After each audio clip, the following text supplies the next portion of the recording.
Robotech Battlecry is an action game released in 2002 for the PlayStation 2, Xbox and the GameCube.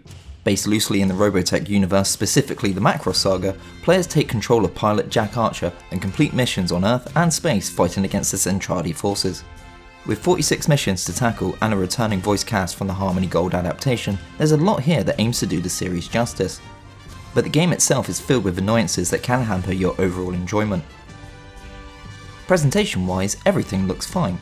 Using a cel-shaded look, the player's veritech, enemies and the environment do a good job of bringing the series to 3D. It runs at a mostly steady frame rate but can dip low when there's a lot of destruction and explosions on screen.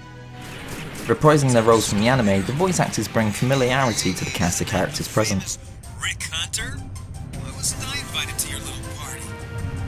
You're invited. Really, the more the merrier. It is a shame that whilst Cam Clark is here as the main character's voice, fan favourite Max Sterling isn't anywhere to be found outside of an unlockable paint job for your veritech. I also can't get the image of Liquid Snake or Leonardo piloting a veritech out of my head whilst playing. Who's that? Me, dear brother. I'll tell you everything you want to know.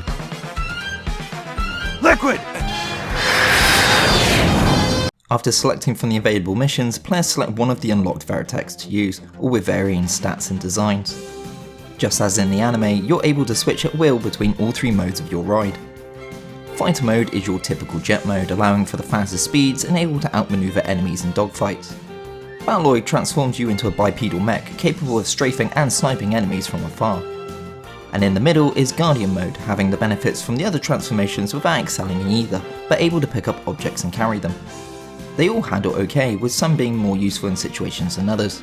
For example, in space or upper atmosphere missions, the fighter mode shines, but switch to Battloid mode and you'll be a sitting duck for every enemy around. The same goes for city missions, where using buildings as cover comes as a great advantage in Battloid mode, but swapping to the fighter will get you dying from crashing into the terrain. The biggest issue of all three modes is the lack of a free camera. When locked onto an enemy, this isn't too much of a hassle, as the auto-aim does a good job of shooting where you want. But not being able to look around the battlefield freely takes some time to get used to compared to more modern games of this style. Managing your ammo can also be frustrating. You can't run out of anything, but keeping your main gun from overheating when surrounded means frantically dodging and escaping enemy fire until you can fire again. Again, it's not a major criticism, and with experience it can be overcome, but in the earlier missions with weaker veritechs, it can be annoying. Mission variety isn't the greatest, ranging from destroying more enemies to defending a target. There are a few escort missions which, as in any game, are the low points of the story mode. Whilst the story itself acts as a side story to the original canon, it's nothing special and doesn't add anything new to what's already been created.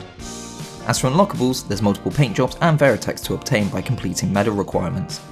The included interviews with cast members makes for a great insight into the working environment and how the original series was produced, making them something fans will be the most interested in inquiring. Finally, there is a 2-player versus mode which is serviceable but nothing noteworthy. I do wish there was co-op play throughout the story mode, as that would have been a more enjoyable addition. Considering the lack of Robotech games outside of Japan due to the way the series was put together, if you're a fan that's wanted a chance to pilot a veritech, then this is definitely worth a look. The controls are a little outdated by today's standards, with the main single player mode offering a passable if forgetful story. But it captures the look and feel of the series well, and should keep fans entertained long enough to see it through to its end.